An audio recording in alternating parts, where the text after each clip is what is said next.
자, 절이란 간단하게는 주어 동사를 포함한 단어 그룹이다 라고 알고 계셔도 되고요. 자세하게 말하자면 한 문장이 다른 문장 속에 안겨져 있는 거다. 자, 한 문장이 다른 문장, 한 문장이 다른 문장, 자, 한 문장의 다른 문장 속에 들어가서 그 문장의 일부분이 되어버린 것이다 라고 알고 계셔도 되는데요. 자, 여러분들 관계사절은 형용사절이다. 이게 무슨 말인지 아시겠어요? 일단 암기부터 한번 해보시죠. 자, 여러분 관계사절은 형용사절입니다.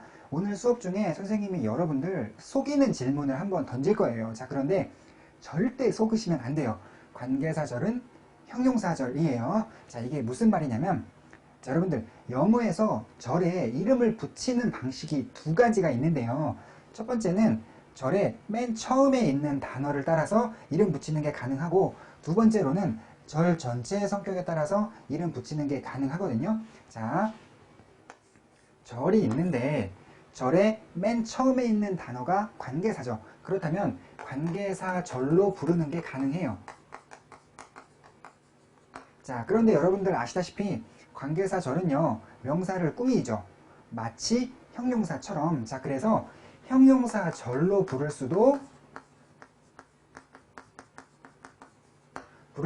있는 거예요. 자, 여러분들 하나의 절인데 두 가지 이름으로 부를 수 있는 것은 이름 붙이는 방식이 두 가지라서 그런 거예요. 자, 비유를 한번 해보자면은, 자, 반장인 정호가 맨 앞에 서 있고요. 반 친구들이 뒤따라서 서 있다면 이 반에, 이 집단에 이름을 붙일 때 우리가 맨 처음에 있는 반장의 이름을 따서 정호네 반 이렇게 부를 수도 있고요. 자, 그리고 이 반 전체의 성격에 따라서 만약에 물리를 배우는 반이라면요, 물리반 이렇게 부를 수도 있는 거겠죠. 자, 여러분들 비유가 적절했나요? 아무튼 하나의 집단을 두 가지 이름으로 부를 수 있는 것은 이름 붙이는 방식이 두 가지라서 그런 거다. 자, 여러분들 이해되셨지요?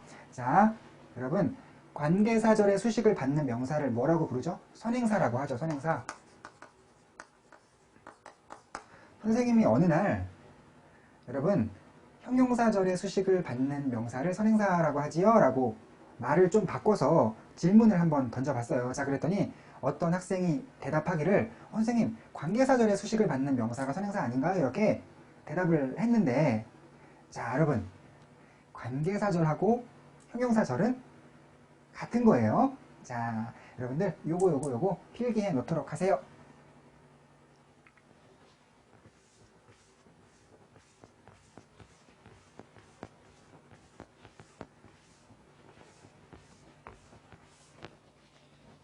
지난 시간에는 관계사절 해석하는 법을 알려드렸었죠. 해석 연습 잘 해보셨나요? 자, 이번 시간에는 관계사절, 그러니까는 형용사절의 생성 원리를 알려드릴 거예요. 자, 그래서 여러분들께서 오늘 수업을 듣고 나시면은 후V, 후SV, 위치V, 위치SV와 같은 구조들이 이렇게 해서 생긴 것이구나를 알게 되실 거예요. 자, 여러분들 얼마 전에 우리가 4-13 단원에서 두 개의 문장을 서로 연결시키는 연습을 했었는데, 자, 그 내용이 잘 생각나시는 분들은요, 오늘 수업 들으시기가 한결 편하실 건데요. 자, 여러분들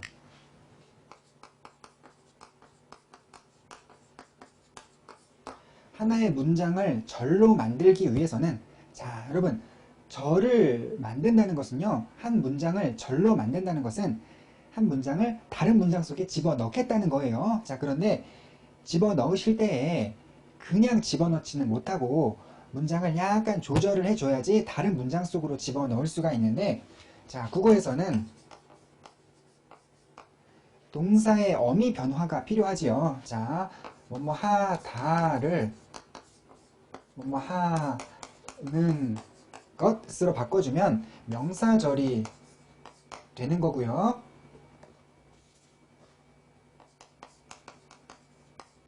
또 뭐뭐 하다를 뭐뭐 하는으로 바꿔주시면 형용사절이 되는 거고요. 또 뭐뭐 하다를 뭐뭐 할 때로 바꿔주시면 부사절이 되겠죠. 자, 국어는 뭐 이런 식이잖아요. 자, 그런데 영어에서는요. 영어에서는 한 문장을 절로 바꾸기 위해서 문장에 맨 처음에 연결고리를 붙여주시면 됐었죠. 자, 이 연결고리라는 것은 한 문장을 이끌고 이 다른 문장으로 한 문장을 이끌고 다른 문장 속으로 들어갈 수 있는 그런 이끌어주는 단어 정도로 봐주시면 되는데 이 영어에서 연결고리라는 것이 3개가 있었어요. 자, 그것이 바로 접속사, 의문사, 관계사인데 접속사, 의문사, 관계사인데 자, 그렇다 보니까는 영어에서 절의 구조는 접주동, 의주동, 관주동이다 라는 얘기도 드렸었지요. 자, 여러분들 생각나시는 분들께서는 필기 안 하셔도 되고요. 또 생각이 좀 잘 안 나시는 분들, 가물가물하신 분들은요, 한번 적어놔 보세요.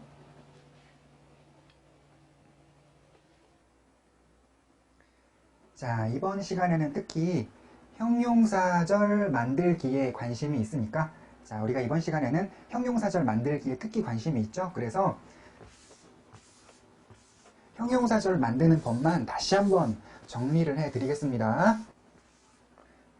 자, 국어에서는요, 하다를 하는으로 고쳐주면 형용사절을 만들 수 있고 영어에서는 문장의 맨 처음에 관계사를 붙여주면 형용사절을 만들 수가 있습니다. 자, 여러분들 강의 시작한 지 한 10분 정도 지난 것 같거든요. 자, 그런데 지금까지 들려드린 얘기 중에는 새로운 내용은 하나도 없었어요. 자, 그래서 여러분들 중에서 대강 생각난다. 우리가 이 내용을요 4-13 단원에서 다 배웠던 내용들이거든요. 자, 여러분들 중에서 이 내용은 대강 생각이 난다 하시는 분들께서는 괜찮지만은 잘 생각이 안 나는데 하시는 분들도 분명히 있으실 거예요. 자, 그렇다면은 여기서 강의를 끊고 4-13 단원의 내용을 교재에서 한 번 더 읽어보시거나 아니면 강의를 한 번 더 들어보신 다음에 이번 수업을 들으시는 것이 보다 효과적일 거라는 생각을 하고요. 자, 여러분들 관계사가 여러 개 있거든요. 자, 그런데 오늘 이 시간에는 후하고 위치만 배울 거예요. 자, 여러분들 이 후에다가는 이렇게 한번 필기해 보세요. 자, 선행사가 사람이면 관계사는 후. 자, 적어보세요. 선행사가 사람이면 관계사는 후. 자, 그 다음에 위치의 옆에다가는 이렇게 적으세요. 선행사가 사물이면 관계사는 위치. 선행사가 사물이면 관계사는 위치라고 적어 놓으세요. 자, 여러분들 이제부터 새로운 얘기를 시작을 할 건데 자, 여러분들 절을 만들 때요 명사절에 비해서 형용사절 만들기는요 좀 까다로운 측면이 있어요. 자, 어떤 점 때문이냐면 여러분들 한 문장을 형용사절로 만드실 때에는요 다시 말해서 한 문장을 사용해서 어떤 명사를 꾸미려고 하신다면요 자, 자기도 그 명사를 갖고 있어야 한다라는 규칙이 있어요. 자, 이게 무슨 소리냐면은 국어에서 먼저 한번 연습을 해볼게요. 자, 여러분들 문장 A를 사용해서 이 문장 B 속에 있는 자, 다시 한번요. 문장 A를 사용해서 문장 B 속에 있는 선생님을 꾸미고 싶잖아요. 자, 그러면은 문장 A가 이미 선생님이란 단어를 가지고 있어야 돼요. 자, 여러분들 그런가요? 자, 여기 확인되었죠. 선생님이란 단어를 이미 갖고 있다는 게 확인되었죠. 자, 이럴 경우에만 문장 A를 이용해서 이 문장 B 속에 있는 선생님이란 단어를 꾸밀 수가 있게 돼요. 자, 그런데 우리 문장 A를 형용사절로 만들려면 어떻게 해야 하나요?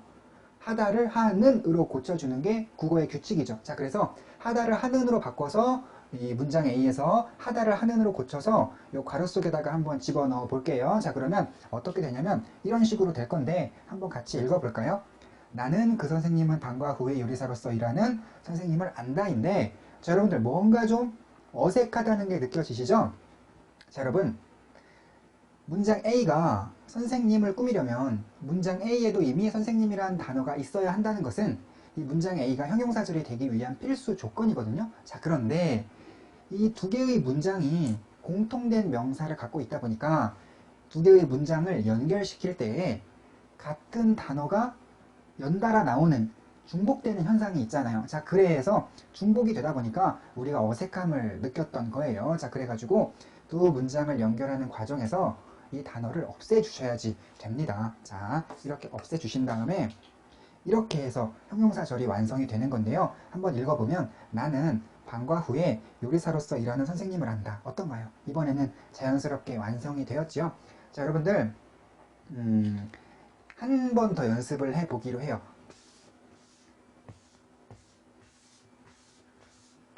이번에도 문장 A를 형용사절로 만드는 연습을 해볼 거거든요. 자, 그러니까 여러분들께서 이 문장 A를 이용해서 자동차를 꾸미도록 한번 해보세요. 자, 여러분 ABC 모터스는요 자동차 회사 이름이에요. 뭐 현대모터스, 기아모터스 하는 것처럼요. 여러분들 문장 A를 형용사절로 만들어서 이 자동차를 꾸미게끔 하는 연습 여러분들 지금 직접 한번 해보세요. 자, 문장 A가 자동차를 꾸미려면 자기도 자동차를 갖고 있어야 하는데 갖고 있나요? 자, 그렇네요. 자동차가 여기 있네요. 자, 확인되었으니까 이제는 문장 A를 형용사절로 한번 만들어 보겠습니다. 자, 여러분들 우선 생산했다를 생산한으로 고쳐 주셔야지 되겠지요. 자, 이런 식으로요. 자, 그런데 중복된 단어를 없애 주셔야 하니까 자동차를 지워 주시고 나면 자, 이런 식으로 형용사절이 완성이 될 텐데 자, 여러분들이 하신 거하고 선생님이 보여드린 거하고 잘 맞는지 확인 한번 해보세요.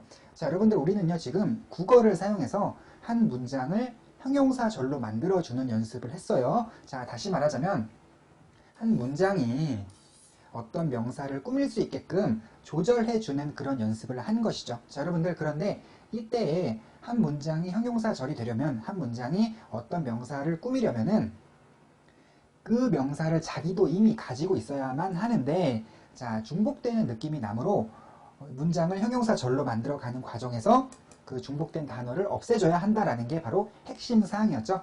자, 여러분들 이제는 우리가 국어로 연습을 했으니까 이제는 영어로도 한번 연습해 보고 싶으시지요? 자, 여러분들 문장 B, C, D를요 형용사절로 만들어서 티처를 꾸미도록 한번 해보세요. 자, 힌트를 드리자면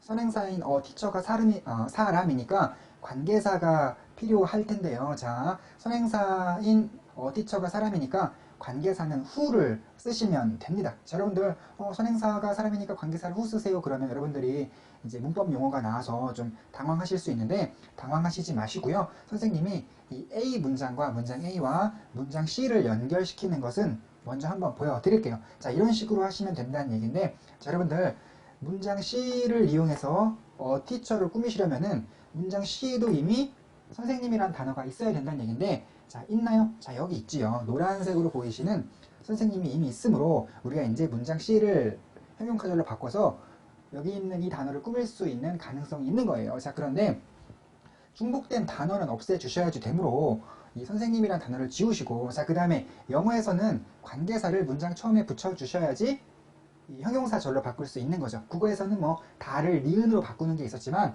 영어에서는 다를 니은으로 바꾸는 그런 것은 없고요. 이 앞에다가 관계사를 붙여주셔야지 되는데 자, 관계사 who를 문장 C의 맨 앞에 써주시면 이렇게 해서 형용사절이 완성이 된 거예요. 그래서 이 완성된 형용사절을 이 선행사의 뒤에다가 연결시켜 주시기만 하면 완성이 되는 거죠. 자, 이런 식으로요. 그래서 이 과정을 간략하게 뭐 요약해 드리면 자, 문장 BCD를 여러분들께서 형용사절로 만들고자 하신다면은 자, 첫 번째 중복된 단어 지운다. 선행사와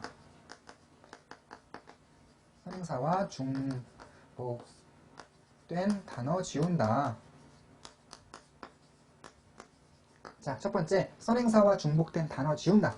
두 번째 관계사 후 붙인다. 관계사 후 붙인다. 관계사 후 붙인다. 자, 이렇게 적어두시면 되겠는데, 자, 되게 쉽네요. 여러분들 문장 A와 B를 연결시키는 거, 그리고 문장 A와 D를 연결시키는 거는요, 여러분들이 직접 하셔가지고 이 괄호 안을 한번 채워보세요. 자, 이렇게 하시면 되는데 마치셨나요? 자, 여러분, 그런데요, 영어의 형용사절을 제대로 이해하려면은 방금의 설명으로는 조금 약간 부족합니다. 자, 여러분들 한번 적어보세요.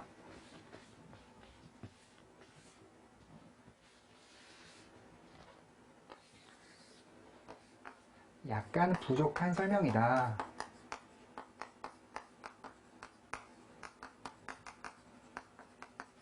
약간 부족한 설명. 자, 그렇다면 제대로 된 설명이란 무엇이냐?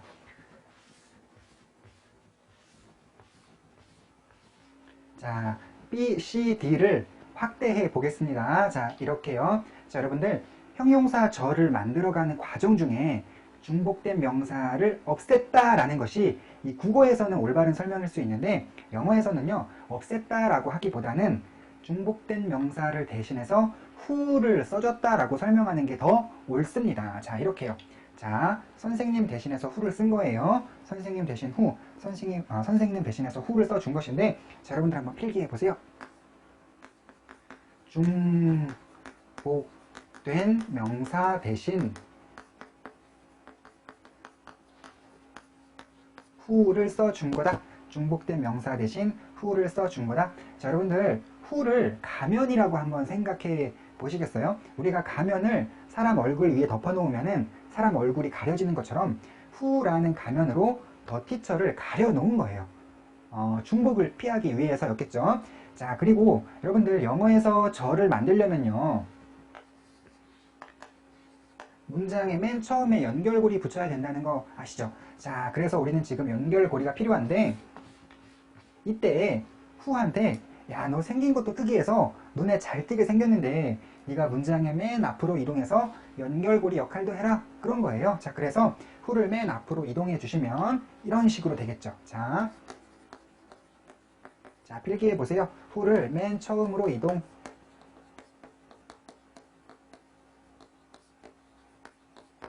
자, 이렇게 해서 형용사절을 완성해 봤는데요. 자, 여러분들, 그런데 결과만 놓고 보면 우리가 아까 만들었던 형용사절이나 지금 만든 형용사절이나 똑같은 모습으로 만들어졌죠. 단지 이 만드는 과정, 형용사절을 만들어가는 과정이 조금 달랐을 뿐인데,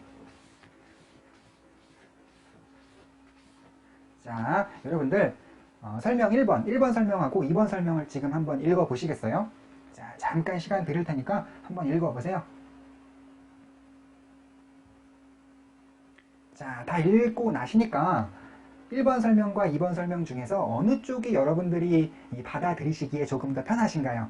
아마 선생님 생각엔 1번 설명이 좀 더 받아들이기에 편하실 것 같긴 한데, 여러분들께서 형용사절을 완벽하게 마스터하시려면요, 2번 설명을 알아두셔야지 됩니다. 자, 여러분들, 중복된 명사는 아예 그냥 없애버렸고 하나의 문장을 다른 문장에 연결시켜주기 위해서 who를 쓴 거다라는 이런 1번 설명에 근거하자면요, who는 단지 연결고리 역할만을 할 뿐 아무 뜻이 없는 단어가 돼버리는데, 자, 사실 그렇지가 않습니다. 그렇지 않다. 자, 그리고 이 아래의 설명에 근거하자면요, who는 연결고리 역할도 할 뿐만 아니라 뜻이 있는 단어가 되거든요. 자, 그런데 이쪽이 맞습니다. 자, 여러분, 이런 것들도 체크해 놓으시고서, 자, 여러분, who 하고요, which를 관계 대명사라고 하거든요. 자, 지금쯤 왜 관계 대명사라고 하는지 이 추측이 조금 되시나요?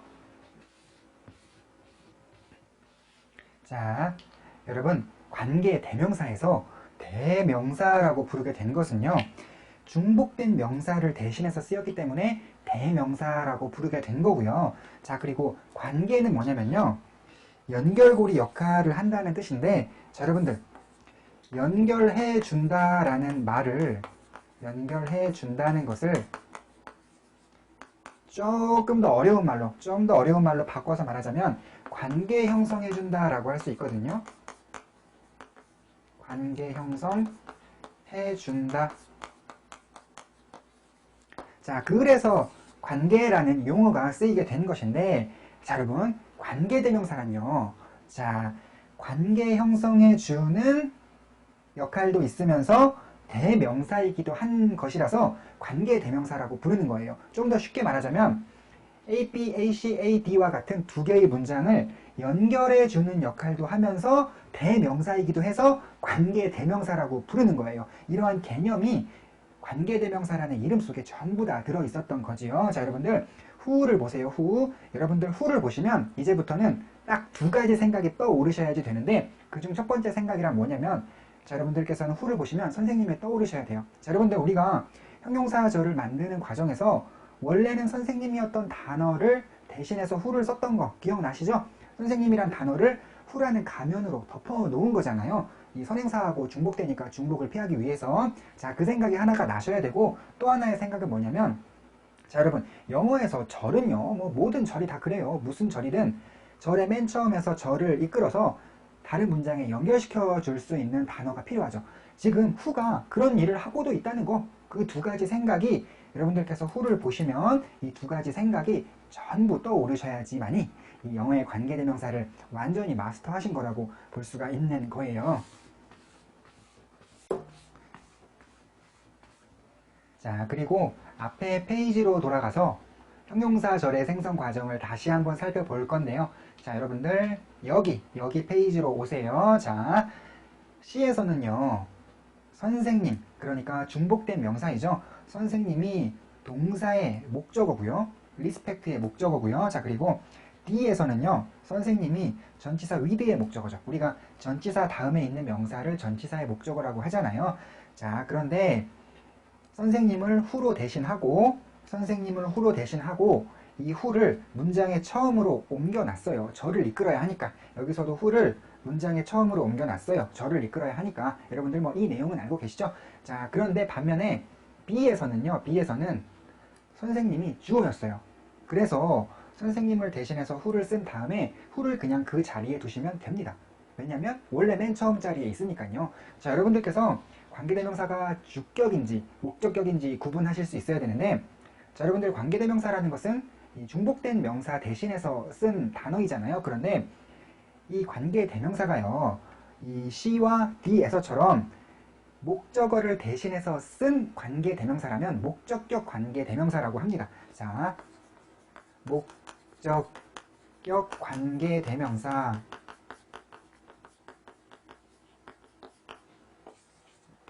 여러분들도 필기해 보세요. 자, 목적격 관계대명사란 목적어 대신 쓰인 관계대명사라면 목적격 관계대명사라고 하고,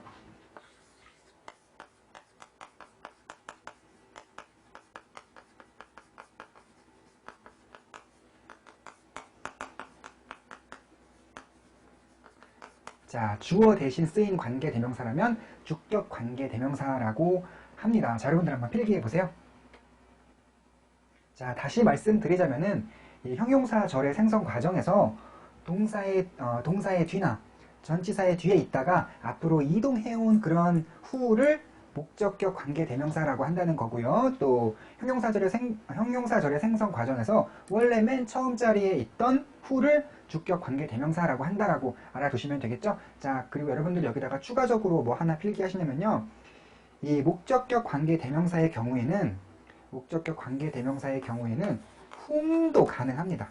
자, whom도 자, who를 쓸 것이 아니라 꼭 who를 쓸 것이 아니라 whom을 쓰셔도 돼요. 그러니까 이 C하고 D의 경우에는 whom도 괜찮다는 것이죠.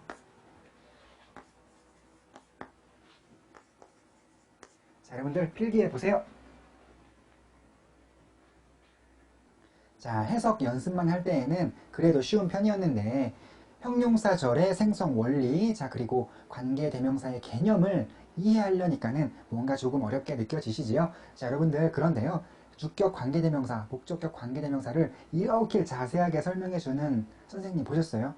보통은 단 몇 분밖에 설명되지 않는 것을 선생님은 굉장히 자세하게 설명해 드린 편이에요. 자, 그래서 혹시 여러분들 중에서 지금 당장은 아리송한 분이 있으셔도 오늘 복습을 하시다 보면은 개념 이해가 잘 되실 거라고 믿습니다. 자, 여러분들, 자, 여기에서요.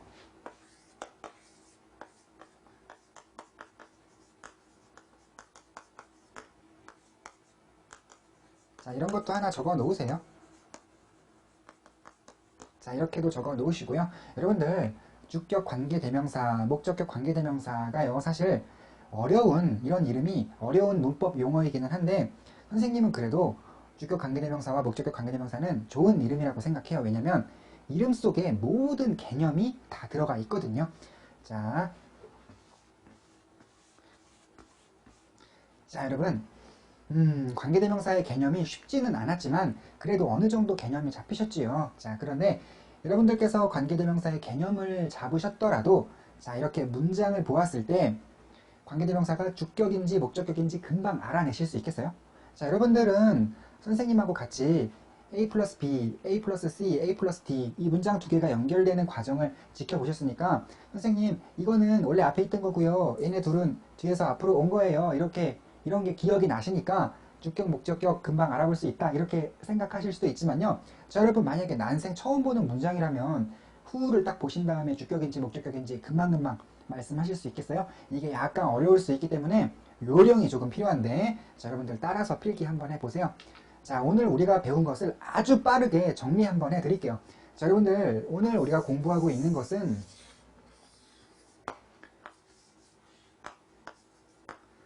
문장을 사용해서 어떤 명사를 꾸며주는 연습을 하고 있죠. 자, 그런데 한 문장이 어떤 명사를 꾸미려면 이 문장 또한 이 명사와 중복된 단어를 가지고 있어야 하는데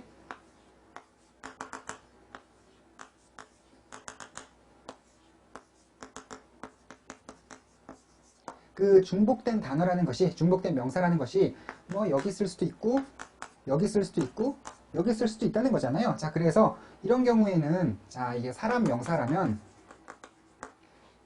후로 고쳐주고 또 후로 고쳐주고 후로 고쳐주고 자, 이 경우와 이 경우에는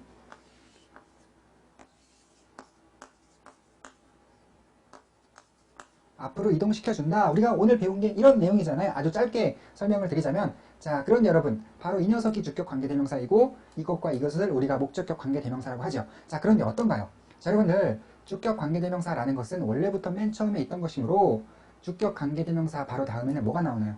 동사로 이어지죠. 자, 그리고 목적격 관계대명사라는 것은 원래는 동사의 뒤에 또는 전치사의 뒤에 있던 단어가 앞으로 이동해온 것이라서 목적격 관계대명사인 경우에는 그 다음에 주어 동사로 이어진다는 특징이 있어요. 자, 여러분들 필기하세요.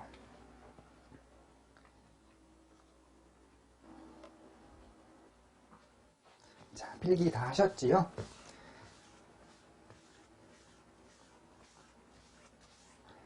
자, 여러분들 자, 이 페이지를 보세요. 관계대명사 후가 주격인지 목적격인지 파악하는 요령. 후부이면 주격이고 후 SV면 목적격이다. 이게 결론이고요.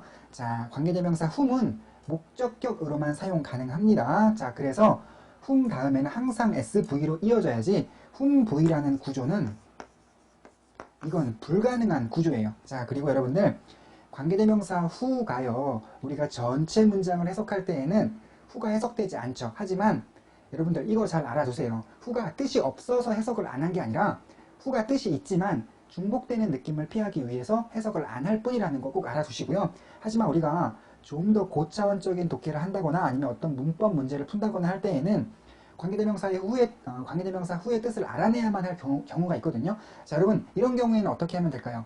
이 후라는 자체가 원래는 어떤 단어였는데 선행사하고 중복되기 때문에 중복을 피하기 위해서 후로서 가려놓은 거니까 우리가 후라는 가면을 치운다면은 선행사랑 똑같이 생긴 단어가 나오겠지요. 자, 그래서 관계대명사 후의 뜻을 알아낼 필요가 있을 때 알아내는 요령은 선행사와 같은 단어일 거다라는 생각을 해주시면 되겠고요. 자, 그리고 여러분들 이 선행사가 사물인 경우에 카처럼 우리가 이 앞에서까지는 선생님을 계속 가지고 했었는데 지금처럼 카인 경우에는요 관계대명사를 위치를 쓴다 라는 것 말고는 우리가 앞에서 배웠던 거하고 전부 똑같은 내용이니까 자, 여기까지는 여러분들이 한번 읽어보시고요. 자, 선생님이 중간 점검 한번 해볼게요. 아래의 질문에 한번 대답해 보세요. 자, 여러분들 관계대명사절은 명사절이다. 맞습니까? 자, 명사절 맞다고 생각하시는 분들 틀리신 거예요. 선생님이 오늘 수업 처음 시작할 때 여러분 절대 속지 마세요. 관계사절은 형용사절이에요. 그랬었죠? 자, 관계대명사절은요 형용사절입니다. 아무 생각 없이 있으시다가 여기 대명사 있다고 해서 관계대명사절은 명사절이죠. 그러면 네 하시는 분들 계신데 그러시면 안 되겠죠. 여러분들 그렇다면 관계대명사라는 문법 용어 속에 대명사라는 말은 왜 들어가 있나요? 오늘 선생님이 1시간 동안 지금 계속 설명드린 게 바로 그거였죠. 여기 대명사라는 말이 왜 들어가 있는 건지. 자, 그리고 두 번째 퀴즈인데요. 여러분들 관계대명사가 선행사를 수식한다. 이 말은 맞습니까? 틀립니까? 이것도 틀렸는데요. 자, 아니다. 관계대명사 절이 수식하는 거죠.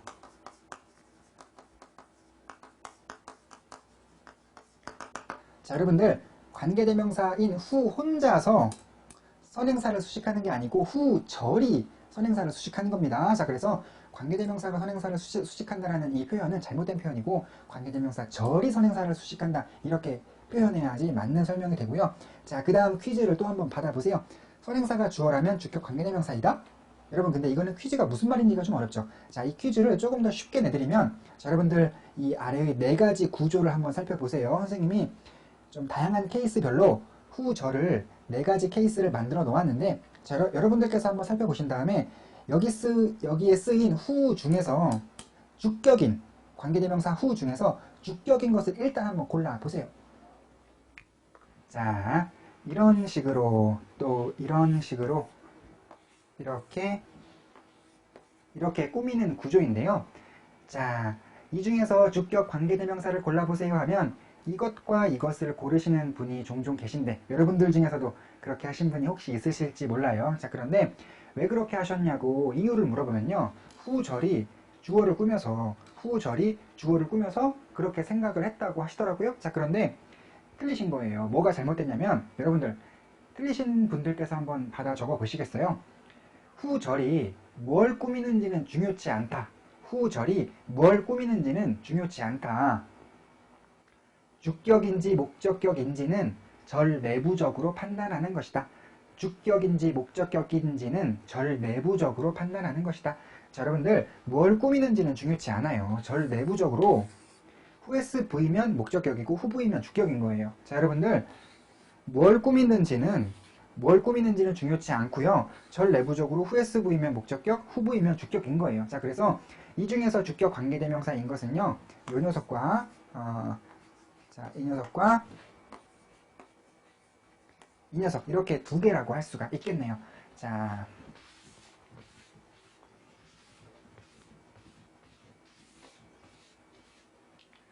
그리고요. 이번에는 주격, 목적격, 관계대명사 절의 심화학습을 해볼 차례인데 여러분들 일단 주격 관계대명사 절이란 후부의 구조와 위치부의 구조의 절을 말하는 거예요. 자, 그런데 이러한 구조의 절에서는 주어가 없는 듯 보이는 게 당연하죠. 어떻게 해서 이러한 구조를 가지게 되었는지는 오늘 이 시간에 충분히 설명을 드린 것 같고요. 자, 여러분들 그런데 사실은 주어가 없는 듯 보이는 것일 뿐 실제로도 주어가 없는 것은 아니에요. 실제로도 주어가 없는 것은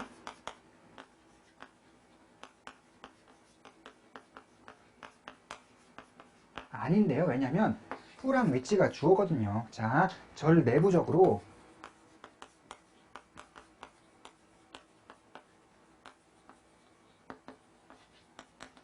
후와 위치가 주어다.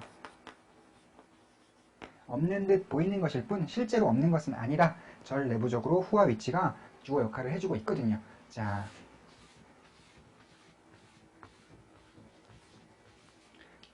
그리고요. 주격 관계 대명사 절, 그러니까 후 부위,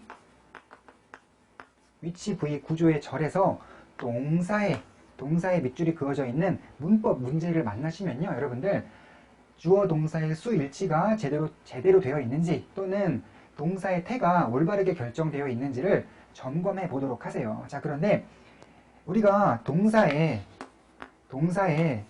형태를 올바르게 결정을 하려면은 이러한 문제의 경우에 주어를 알아야 되죠. 자, 그런데 동사의 주어가 who이고 동사의 주어가 which인 셈인데 who하고 which는 가면을 쓰고 있는 상황이라 정확한 정체를 알아낼 수가 없잖아요. 우리 이러한 경우에 어떻게 하면 될까요?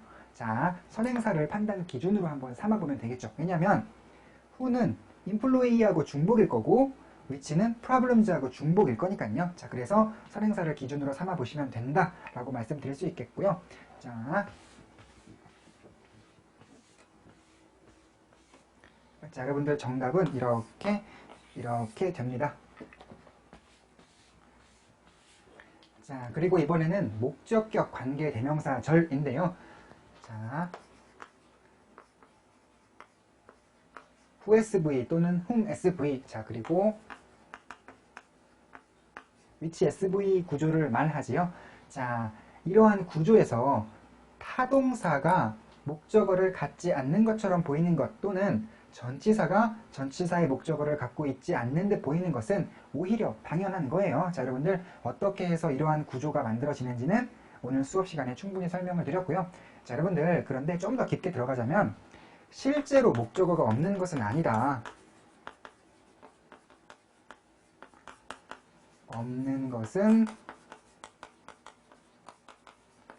없는 것처럼 보일 뿐이지 실제로 없는 건 아니에요. 왜냐면 이 who하고 which가 바로 그 목적어인 셈이잖아요. 자, 그래서 절 내부적으로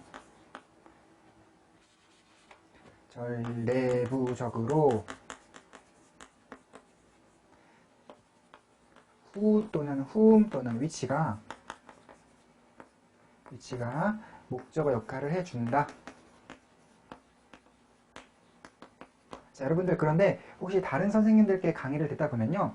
관계대명사 절은 주어 또는 동사의 목적어 또는 전치사의 목적어 셋 중에 하나는 없는 불완전한 구조이다 이런 설명을 듣게 되실지도 몰라요. 자, 그런데 여러분 그 설명은요.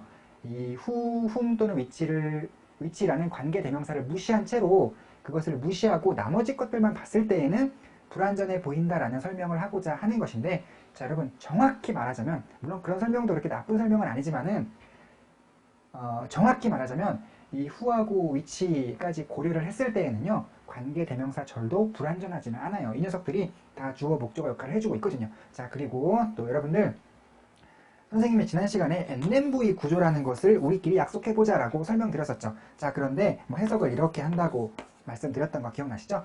자, 여러분들 이러한 NMV 구조라는 것이요. 바로 이 목적격 관계대명사 자, 이러한 구조에서의 who하고 which를 생략할 수 있기 때문에 이런 구조가 나오는 거예요. 여러분들께서 한번 곰곰이 생각해 보시고요. 자, 그리고 선생님이 또 지난 시간에 이런 것도 말씀드렸어요. 자, 전치사 whom SV 또는 전치사 which SV 구조의 관계대명사 절도 가능하다라고 말씀드렸었는데 자, 여러분들 끄트머리에 혼자 남겨져 있던 전치사가 쭉 앞으로 이동해서 이 관계대명사의 바로 앞으로 이동해 올 수가 있거든요. 자, 그래서 전 whom SV 또는 전 which SV와 같은 그런 구조가 생길 수 있었던 거예요. 자, 이러한 원리가 있어서 이 구조가 가능했던 것이고 자, 이러한 원리가 있어서 이 구조가 가능했던 것이다.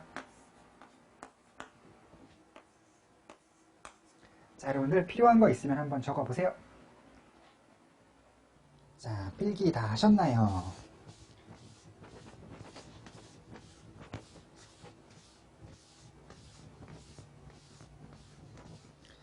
자, 이번에는 소유격 관계대명사 배워보겠습니다.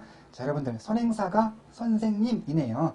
자, 문장 B를 이용해서 선생님을 꾸미고자 한다면 문장 B에도 선생님이란 단어가 있어야 되는데 자, 여러분들 보니까 어떤가요? 있기는 있는데 더 티처가 어포스트로피 S와 함께 소유격 형태로 존재하고 있네요. 자, 여러분들 이런 경우에는 더 티처스를 대신해서 who의 소유격인 who주를 써주시면 돼요. 자, 그래서 더 teachers 대신에 who주를 써주시면 형용사절을 완성할 수 있게 되는데요. 자, 이런 식으로요.